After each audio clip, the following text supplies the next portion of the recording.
Hi, I'm Steve Clemons, and I have a couple of questions. What's driving the string of military coups in Africa? And what does it mean for Western policy across the continent? Let's get to the bottom line.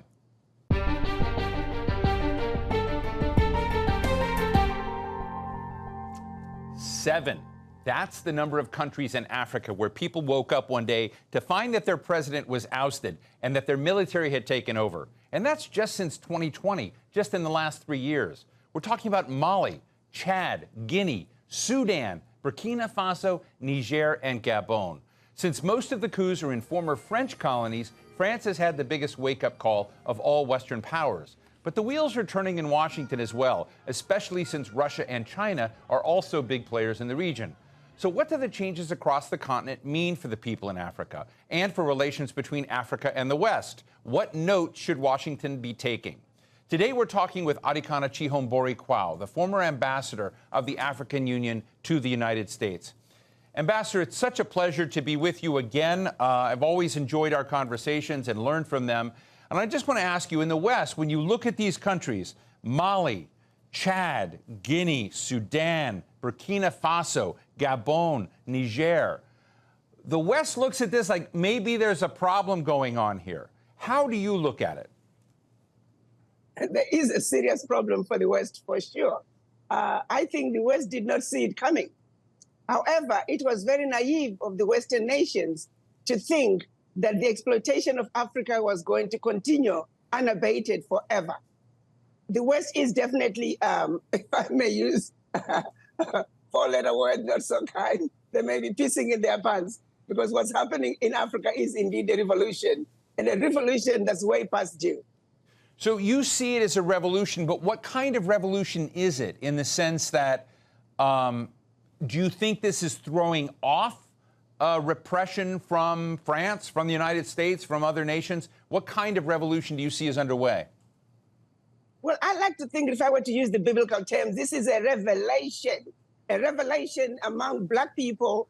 They're waking up and realizing that what has been happening is wrong, is wrong, is wrong, and change must come. And for true change to come, it must be brought by the people. What you are seeing is an African electorate that is now awoken, that is informed. They understand the real issues. In the past, Africans have been misinformed, misled, and given false information, and being thrown a shiny object and being told only the African heads of states are the problem. But now they understand the invisible hand and the role that the invisible hand is playing to make sure that Africa remains where they want Africa to be. The African heads of states, particularly those heads of states of the former French colonies, majority of them were just puppets put in place to continue the same French legacy, which basically boxed them in, where it said you have no control of your military, you have no control of your natural resources, you have no control of your finances, and if you continue from those 3 areas, you are free to rule your country any which way you want. What power does that president have?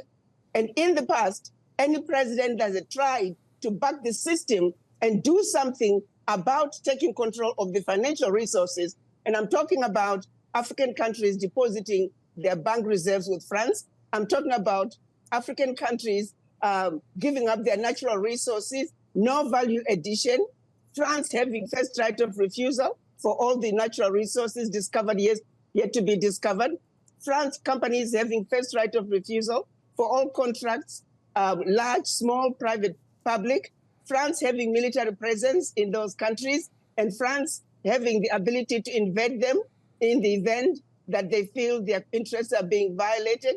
France making sure that those countries can only be trained by France, the military can only be trained by France. The military equipment can only be bought from France. Come on now. Our people didn't understand all this. So we can change African heads of states in those former French colonies like we change clothes. If those fundamentals are not addressed, nothing is going to change. The Africans now understand where the real problem is. The real problem, like I've always said, the biggest risk to peace and security in Africa is France. Let's make no mistake about that. We have other former colonizers Yes, they still have a stronghold in Africa through their multinational companies that continue to siphon billions out of Africa every year. We are aware of that. But the biggest problem when it comes to former French colonies is France. Its roots are so entrenched in those countries, and now France is trying to expand into other nations. Until we address those agreements African countries were forced to sign, nothing, and I mean nothing we do, is going to bring us the true economic liberation, which is what Africa needs, which is what Africa was denied when African countries were being given their independence. We are now dealing with an African electorate that understand what is really going on in Africa. Well, let me ask you, Ambassador, let's take Niger for a moment. President Mohamed Bazoum is a popular president in the West. You know, the IMF liked him, the World Bank liked him, the United States liked him, France seemed to like him. I would like our listeners to understand the gap in the popularity of someone like President Bazoum and performance, and what is going on that makes that revolution, that coup as we see it in Niger, a different story than we're seeing. The performance that you're talking about is the performance of what Nigerian minerals are doing to French education, to French healthcare, to French infrastructure. You tell me, why is it that 95% of Nigerian uranium is powering over 30% of France, while over 70% of Nigerians have no electricity? How is that okay? How is even President Bazoum proud of himself with that fact? There is no development in Niamey. I was in Niamey a few years ago when we had the AU summit. It was pitiful to see the level of underdevelopment that Niger has. There is no development in Niger. Let's make no mistake about it. Niger is the second poorest country in Africa, in the world, in fact. So how can President Bazoum be proud of himself? What development is he talking about? You're talking about developing France? There is no development in Niger, one of the poorest countries on earth. And of course, IMF would love them. World Bank would love them. France would love him because he is allowing the pilferage, the exploitation to continue. And that's why the people are rising up to say, if you can't stand up to the bullies and tell them that the exploitation can no longer continue, and look President Macron in the face and say, President Macron, how is it okay that my money, my bank reserves, my natural resources are funding French education, are funding French healthcare, are funding French infrastructure? How is that okay, President Macron? Answer us. Africans in Niger, they want to know. So when you tell me that he is favored by the West, it makes sense. But he's definitely not favored by the people because there is no development. Let's be serious here. Let's stop pushing lies about what's happening. They know the exploitation is happening. It's happening in Niger. It's happening in Burkina Faso. It's happening in Mali. It's happening in every African country. Let's make no mistake about this. We're sick and tired of giving up our lunch to Western nations. African children, they need to eat too. African children need to go to school. African children need good healthcare systems. Behind all that abuse, we need to let the Western world know that there are millions of African children who are going hungry, millions of African children who are dying, millions of women, African women who are dying giving birth to another life, millions of African youth who are unemployed, all because the Western world is continuing with the agenda of exploitation, and exploitation of the African continent. That era is over. Well, and we're coming together as Africans and saying, enough is enough. This has got to stop. From a practical viewpoint, and I just want to challenge you for a minute, I think a lot of people in France who might say, hey, we've got to do something, we have an obligation to do something, see their resources as necessary. How do you get it right? Because if you go to no resources coming into these countries, is that okay? Or what would you advise those in the international development field to begin using as their North Star in how to get this equation right so that Africa can grow on its own terms, but that it's not necessarily cut off from the rest of the world? I think that's a very important question you're asking, Steve. We're not asking that the Western countries we should just cut them off. No. We're saying the parasitic relationship that these Western countries have with African countries has got to come to an end. We are simply saying we do not need aid, we need trade. They must come to Africa, treat us with respect, treat us as equals. You take, for example, Niger is selling its uranium to France for 80 cents a kilo, when the rest of the Western countries are buying the same uranium at $200, 200 euros per kilo. It is amazing. Over 99% of the value of their uranium is going to France and other Western nations. Value that should be coming to Niger. That is wrong. It is thievery of the highest order. We're simply saying, come to Africa and treat Africans fairly. Trade with the Africans fairly, just like you trade with other nations. And yes, sir, we need foreign direct investment. We need our Western allies, but our Western allies must understand Africans are humans too. Their needs are just as important as the needs of those citizens of the Western nations. Ambassador, we're talking a lot about France, in part because these coups and the changes in government are happening in all the countries that were part of the French colonial history in Africa and that whole story. But, you know, some of the other big players in the world may be complicit in some of this as well. And I'm interested in your thoughts on the United States and how it gets it right, on Russia, on China, all of which are major players chasing these same minerals and same assets in Africa. Are you worried that some of the patterns and habits of the past are going to just be reinvented and that exploitation continue with China, Russia, the United States, or do you see any of them doing it better than the others? I think now that they realize that they can no longer continue to exploit the African, I would advise all of them that this is again time, like I used in my last interview with you, that it's time for all of them to call for timeout if this was a basketball game. Now, I'm going to start with the United States. The United States is actually in a very interesting position when it comes to their relationship with France. France is like a wounded shark. France is like a wounded elephant. You know, like the going says, when you are swimming with the sharks, when one starts to bleed, you get out of the water. My advice to the United States would be, France is bleeding really, really badly. France is wounded really, really badly when it comes to its relationships with Africa. So I would advise the United States to get out of the water, distance yourself from France, because you do not want the negative sentiment, really bad sentiment that the Africans have about France to bleed over to you, the United States, who I still feel that they're in a very good position to take a leading role in their relationships and trade relationships with Africa. So to the United States, I say, France is bleeding, get out of the water. To the rest of the other nations, they've already picked up and realized on it.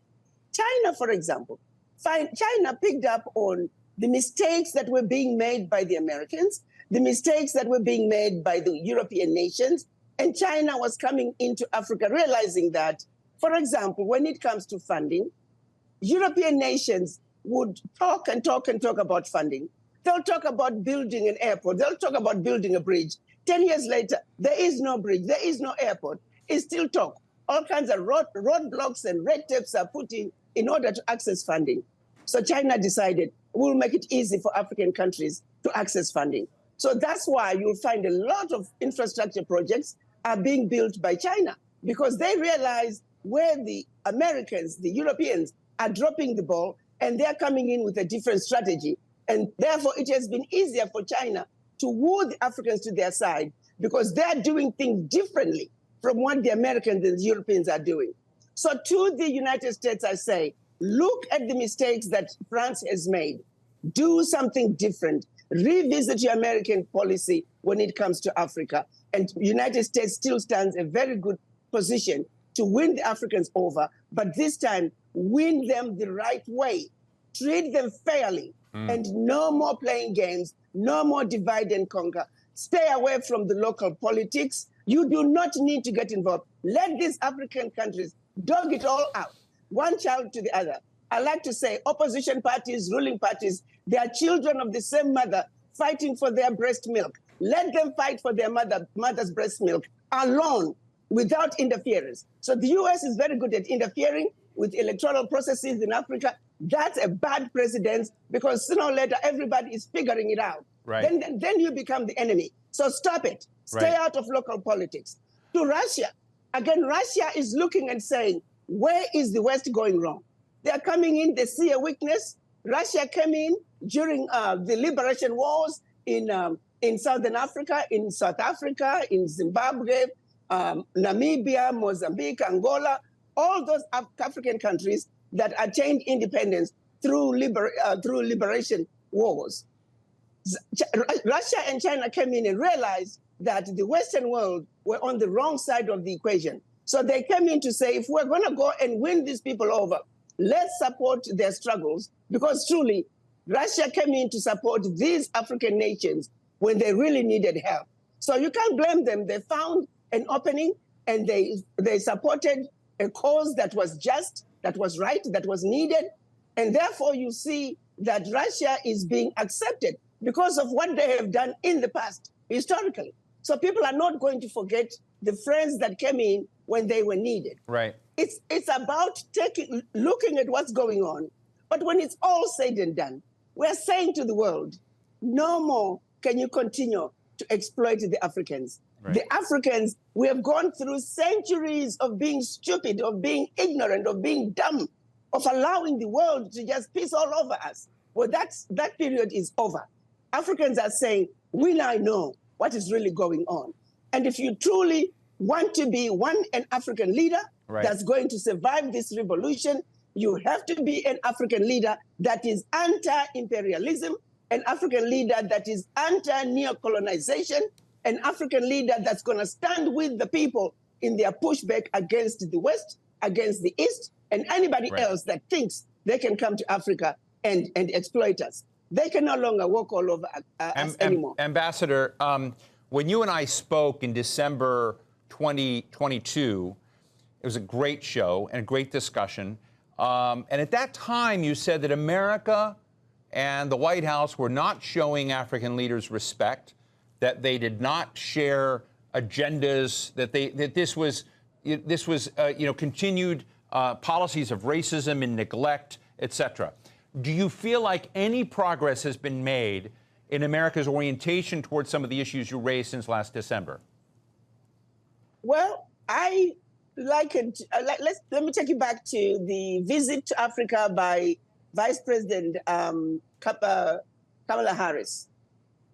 You know, it was quite interesting that with all the issues that were going on in Africa, for example, when she went to Zambia, there were mudslides that were killing hundreds of people next door to Malawi. She did not go to Malawi, did not even mention Malawi, but spent a lot of time in Zambia trying to push an LGBTQ agenda, an agenda that Africans across the continent are saying it's really not an issue for us. We have more important things to worry about, but Vice President Harris spent a lot of time on the LGBTQ. I'm not saying it's not an important issue, but when it comes to the greater scheme of things, the Africans are telling you that this is not a priority for us. We grew up with people who were trans. I remember growing up in my village, we had men who looked feminine. They would hang around women. They did their thing. Nobody cared. We had women who lived with women. We called them spinsters, and nobody cared. You know, I grew up seeing people who were clearly gay looking, and it was never an issue. So the Africans are telling you that it's not a primary issue to us. Stay away from it. But she did not listen to them. She kept pushing that agenda, you know. So it's like, we don't care what you think. We are going to tell you what you need to do. That was disappointing.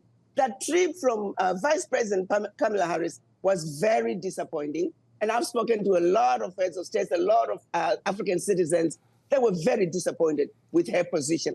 Well, let me ask you finally, Ambassador, you've talked about the people and that these are in many cases, popular revolutions. Do these military leaders really represent the people? You know, who do you see as the real standouts that can bring a plan, that can bring a strategy, and actually make this popular revolution as you see it successful and to get traction? That's a very important question. And I would like to caution Africans as well. As we go through these coups, let's take, for example, what happened in Gabon. I had warned everybody to say, push back a little bit. Don't be quick to equate what's happening in Gabon to what's happening in Niger and Burkina Faso and Mali and Guinea. Each situation is different.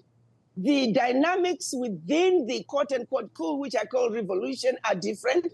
Yes, we like to see change, but not every general means well for the people. The Gabon situation, you got some family issues there. I don't want to go there. So we have to look at it and say, of the three parties, let's dissect them, let's unbundle them. We have the president.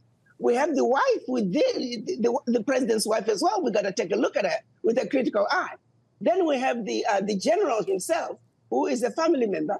Then we have the sister to the deposed president, who is siding with the general. Then we have, of course, the opposition party, who now feels betrayed.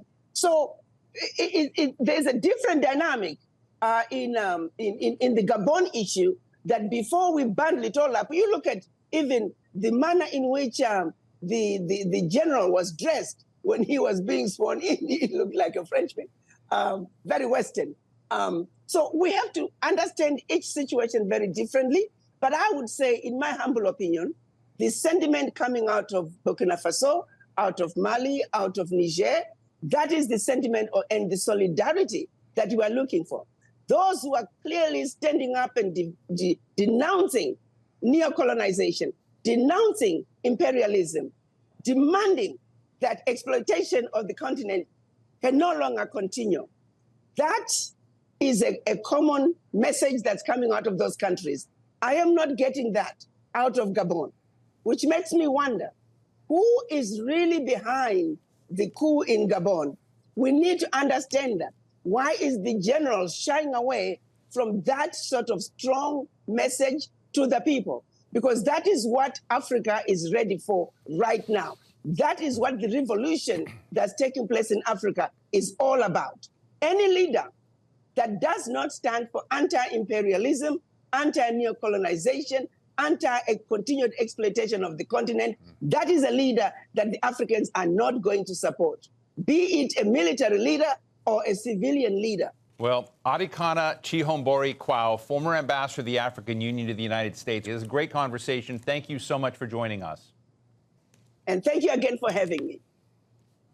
So what's the bottom line? Despite its vast resources, its brilliant minds, and its diversity, Africa's modern history is one of domination and exploitation by other powers. Now we seem to be at an inflection point where some of the previous colonial overlords are losing their grasp, while others are trying their best to stay in. The ongoing debate in African countries is how to move forward, not backward. But the internal and external challenges are huge. In a way, they face the same questions that Americans are asking themselves here. Which leader, if any, has a strategy that delivers better lives and opportunities for their citizens? Who will stop exploiting the politics of division? And who's willing to do what it takes to earn legitimacy in the eyes of his or her own people? If and when they figure that out in Africa, well, maybe it's the United States that will be calling for advice. And that's the bottom line.